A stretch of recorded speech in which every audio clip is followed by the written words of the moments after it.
Vítáme vás u našeho natáčení a dneska já jsem byla s Bráškou a koukala jsem se na internet na japonské věci a tak nemohla jsem to objednat, tak jsem si řekla, že bychom to zkusili napodobit. Mám tady svoji kamarádku, Simču, a zkusíme teda to napodobit. Takže Simča vám tady ukáže věci, co máme.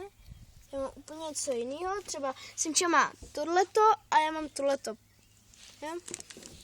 Takhle. A já mám takovouhle čokoládu. A já mám bílou čokoládu. Takže můžeme začít, Simčo? Jo, můžeme. Takže vyndáme si třeba, víte, co nechápu?